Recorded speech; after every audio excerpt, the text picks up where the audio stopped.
Thierry Frémaux, délégué général du festival, et Iris Knobloch, la présidente. C'était La émouvant. petite fille de Francis Ford Coppola de l'autre côté. C'est très émouvant, ça en fait d'ores et déjà une édition historique. Dans Martin toutes ces Scorsese citations, l'année dernière.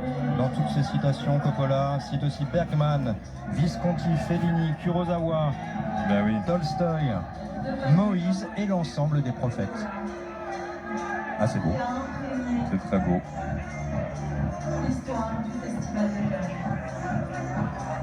Laurence Fishburne, Matrix évidemment.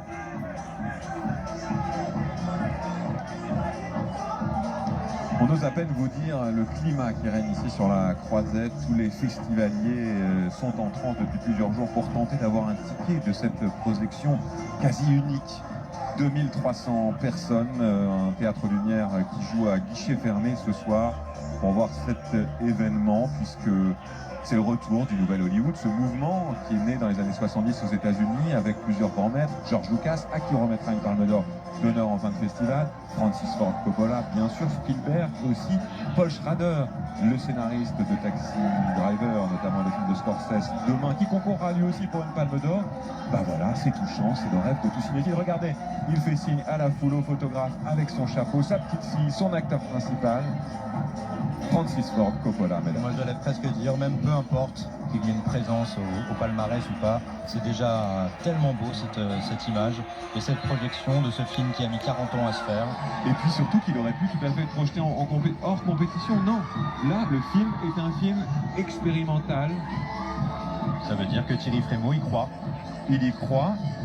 Ça veut dire aussi que c'est pas gagné parce que le film n'a toujours pas de distributeur américain. Il en a un pour la France. On peut saluer nos amis du Pacte. Ils vont sortir le film en septembre prochain. Il va falloir être encore un peu patient. Mais comme on vous le disait, il n'est jamais trop tard pour revoir les films de Coppola comme Le Parrain, Apocalypse Now, Conversation secrète, entre autres. Et même les derniers étaient trop, dont vous parliez. Ah, c'était trop, il y a Twix aussi. J'ai un petit peu moins aimé personnellement, mais bon, c'est pas pas le sujet d'ailleurs. Et alors, je peux dire un truc peut-être. Ah oui, dites-nous. Time Stop. Ah, c'est la première réplique du film. Et ça, on a le droit de le dire puisque l'extrait est sorti sur les réseaux et que vous pouvez le voir. Parce que c'est un film sur le temps. Le temps qui passe. Le temps qui s'arrête. Le temps qui trouble. Le temps retrouvé, comme dirait Proust. Exactement. Proust qui n'est pas dans la liste de Coppola, mais qui pourrait tout à fait l'être. Adam Driver.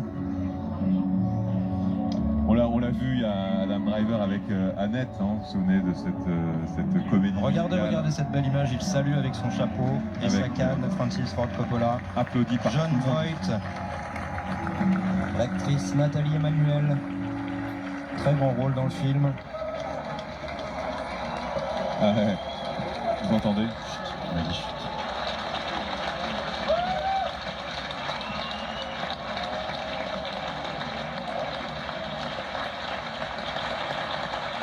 Bravo monsieur, bravo. C'est impressionnant, ces 2300 personnes. Ils sont partis dans quelques instants pour 2h18 d'une odyssée folle dans un New York futuriste, une fable. Il est avec sa petite fille, Francis Ford, le grand maître. On vous laisse savourer cet hommage. Et moi je vous retrouve tout à l'heure pour une nouvelle montée des marches, séance de minuit, un film hongkongais. Victor, un dernier mot sur Megalopolis. J'ai hâte.